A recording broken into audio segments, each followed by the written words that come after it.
Assalamualaikum warahmatullahi wabarakatuh. Perkenalkan, saya Airina dari Pusporini dengan NIM G00232009 dari kelompok A6. Pada kesempatan kali ini saya akan mempresentasikan mengenai anatomi faring, jantung, diafragma, dan mediastinum. Oke, baik. Untuk pertama, saya akan menjelaskan faring terlebih dahulu. Jadi, faring itu merupakan saluran muskulomembranosa dengan panjangnya si faring itu sekitar 12 sampai 14 cm yang menghubungkan dari kavitas nasi ke kavitas oris. Nah, untuk menuju ke laring dan esofagus. Faring itu nanti akan dibagi menjadi 3. Itu ada apa aja? Itu berdasarkan struktur di anteriornya itu nanti ada nasofaring, orofaring, dan laringofaring. Untuk nasofaring sendiri dia itu terletak di posterior nasus dan superior dari palatum mole setinggi VC1 sampai 2, dan untuk orofaring itu terletak di posterior cavum oris setinggi VC2 sampai 3. Terus untuk laringofaring itu terletak di posterior laring setinggi VC3 dan 5. Jadi ada nasofaring, orofaring, dan laringofaring. Dari 1 sampai 2, 2 sampai 3, 3 sampai 5 kayak gitu. Nah, selanjutnya kan tadi ada nasofaring kan, dia itu skeletopisnya tuh dari VC1 sampai ke VC2. Nah, fungsinya tuh nasofaring tuh buat apa? Dia fungsinya untuk respirasi. Dia tuh nanti akan tersusun dari conae, optae, tonsilla pharyngea, adenoid, torus tubarius, torus levatorius, sama recessus pharyngeus.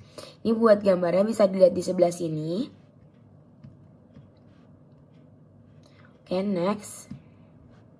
Terus selanjutnya tadi dari naso ke orofaring. Tadi kan dibilang nih orofaring itu berarti VC2 sampai ke 3. Nah, fungsinya tuh dia buat apa? Karena dia di deket atau oral deket mulut, berarti dia fungsinya untuk proses pencernaan.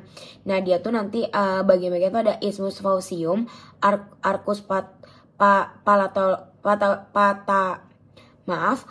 arcus palatoglossus, terus ada arcus palatopharyngeus, sama fossa tonsillaris dan tonsilla palatina. Nah, si orofaring ini merupakan bagian dari faring yang letaknya itu di belakang si cavum oris. Nah, keduanya itu nanti dipisahkan sama si isthmus faucium. Arcus palatoglossus tadi, ini si palatoglossus itu dia itu merupakan suatu pelipatan mukosa di anterior fossa tonsillaris. Dia tuh membentang dari palatum mole hingga ke tepi lingua. Lalu dia akan terbentuk karena adanya desakan dari musculus palatoglossus. Nah, arcus palatopharyngeus ini selanjutnya udah tadi yang si arcus palatoglossus itu, selanjutnya ada fossa tonsillaris kan yang tadi. Itu tuh dia berupa cekungan di antar arcus palatoglossus dan juga arcus palatopharyngeus. Nah, fossa tonsillaris ini ditempati oleh tonsilla palatina. Selanjutnya ada si vallecula epiglotica. Dia tuh tempat tertampungnya tempat benda tumpul yang buat menelan gitu. Nah, selanjutnya tadi ada laringofaring. Dia tuh secara anatominya atau skeletopisnya letaknya ada di VC3 berarti sampai VC5. Dia tuh ada fossa piriformis sama aditus laryngalis. Nah, si fossa piriformis ini dia tuh terletak di kanan dan kirinya si laringofaring yang fungsinya itu buat menampung benda tajam yang tertelan yang tadi. Sedangkan kalau dia kan benda tajam, sedangkan benda tumpul itu yang tadi itu yang si dan tertampung itu di vallecula epiglotica yang ada di orofaring. Habis itu ada aditus laringis tadi, merupakan pintu masuk menuju laring. Dia tuh terletak pada dinding anterior laringofaring. Nah, selanjutnya ada struktur eksterna jantung. Jadi kita jelasin anatomi si jantung. Pertama dari struktur eksterna atau jantung skeleton cordis. Yang pertama di sini bakal belajar annulus fibrosumnya, baru trigonum fibrosum, dan ada septum membranosiumnya. Oke, pertama dari annulus fibrosum terlebih dahulu. Nah, di annulus fibrosum itu nanti ada 4 cincin yang mengelilingi 2 ostium atrioventriculare. Yang pertama ada arifisium aortae dan orifisium truncus pulmonalis. Nah, bakal ada 4 ini yang perlu kita ingat-ingat. Yang pertama ada annulus atrioventricularis dexter, dia tuh di sekitar valva tricupidalis. Bisa di sini gambarnya yang ini. Terus ada annulus atrioventricularis sinister, dia tuh di sekitar valva mitralis. Terus ada annulus valva aortae atau cincin aorta, dia tuh di sekitar valva aorta. Dan ada annulus valva trunci pulmonalis atau cincin pulmoner yang ada di sekitar valva pulmonalis. Selanjutnya kita bahas trigonum fibrosumnya. Jadi ada daerah penebalan jaringan yang menghubungkan antara annulus-annulus tadi. Yaitu ada dua, ada trigonum fibrosum yang dexter sama ada yang sinister. Nah, kalau yang dextrum itu dia tuh di antara annulus fibrosum valva aorta dan annulus atrioventriculare dextra. Sedangkan kalau trigonum fibrosum sinistrum dia tuh ada di antara annulus fibrosus dan fibrosum valva aorta dan annulus atrioventricularis yang sinistra. Nah, kayak gitu.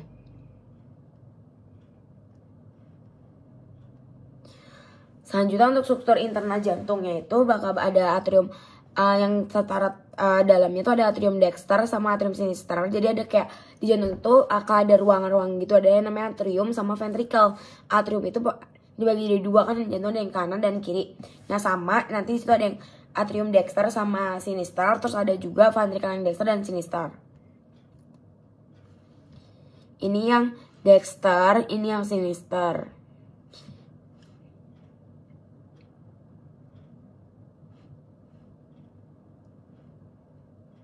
Nah, ini tuh nanti kayak ada yang atas ini pokoknya dia tuh kayak atriumnya, yang di bawahnya ini namanya ventricle-nya gitu. Oke, kita next aja. Ini nanti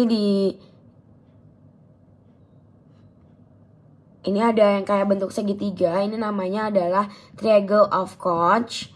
Terus apa lagi yang ini dijelasin? Oke.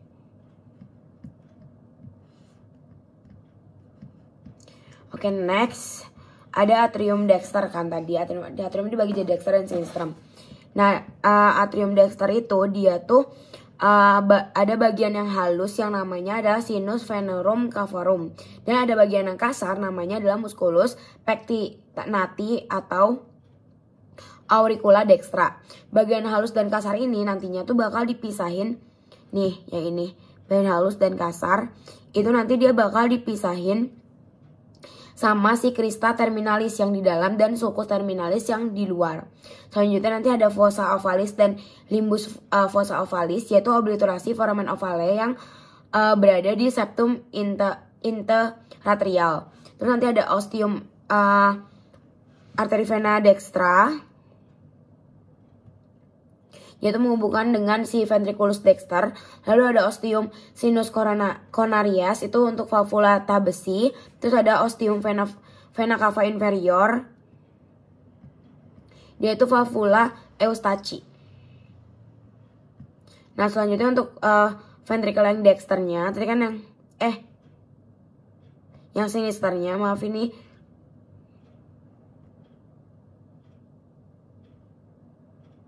ini atrium dexter, berarti ini yang ventricle yang dexter, maaf. Lanjut ke ventricle yang dexter. Ini dia tuh terdiri atas suatu ruangan kasar yang tersusun dari trabecula carinae. Dan ada 3 jenis trabecula di dalamnya nih. Ada MM papillaris yang terikat pada chordae tendinae, dan trabecula septomarginalis yang terdapat di bundle of His, sama rigi yang biasanya yang menonjol di bagian dalam. Nah terus ada ostium trunci pulmonalis yang menghubungkan dengan tracus pulmonalis.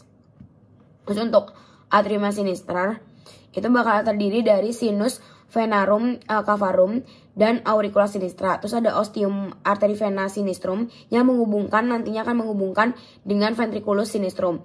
Habis itu ada fossa ovalis dan valvular femoralis ovale.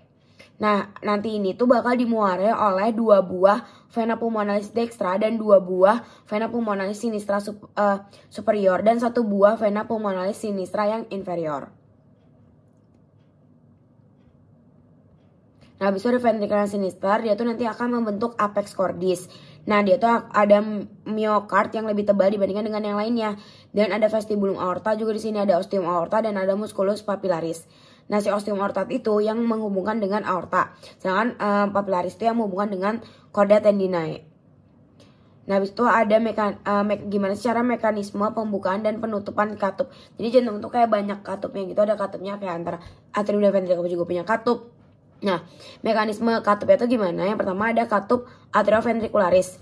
Ini dia tuh saat ventricle relaksasi atau tekanan di dalam ventricle itu rendah, maka si kuspit ini yang tergantung itu bakal lemas.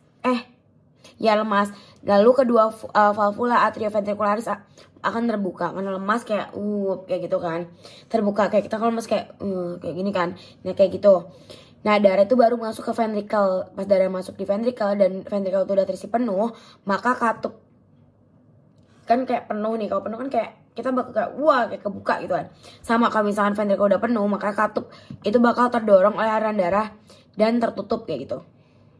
Kayak gini tadinya kan kalau penuh jadi kayak gitu, tutup lagi. Dan lalu chorda tendinae dan musculus papillaris itu menenang. Nih sistemnya tuh kayak gini. Nih misalkan ini kayak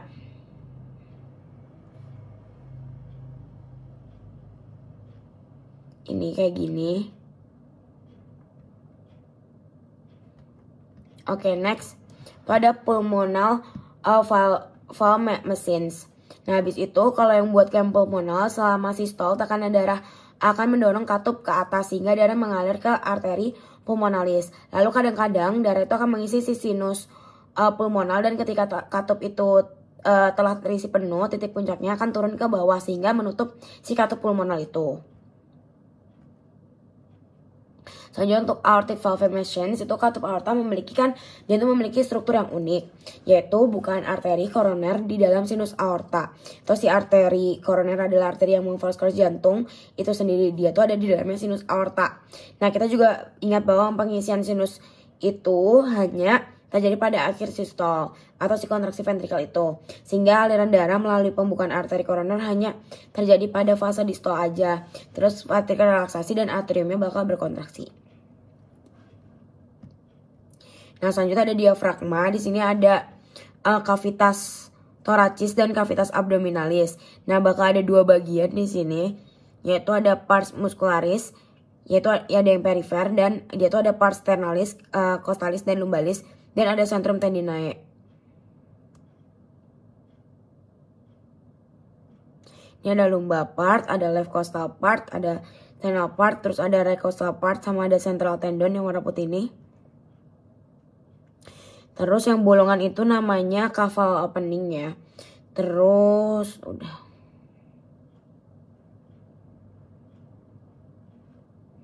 Oke, next.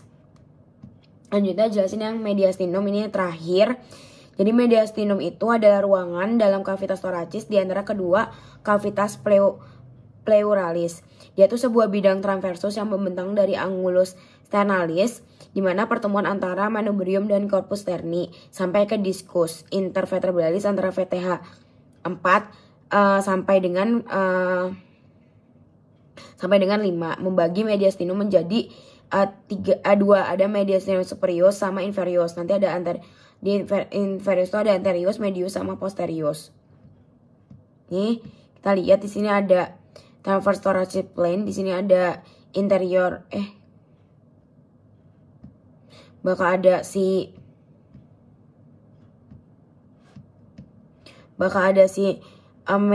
inferior mediastinum. Tadi kan dia inferior mediastinum itu ada anterior mediastinum, middle yang ini, dan posterior mediastinum. Terus ada yang superior mediastinum itu yang ini, yang atas.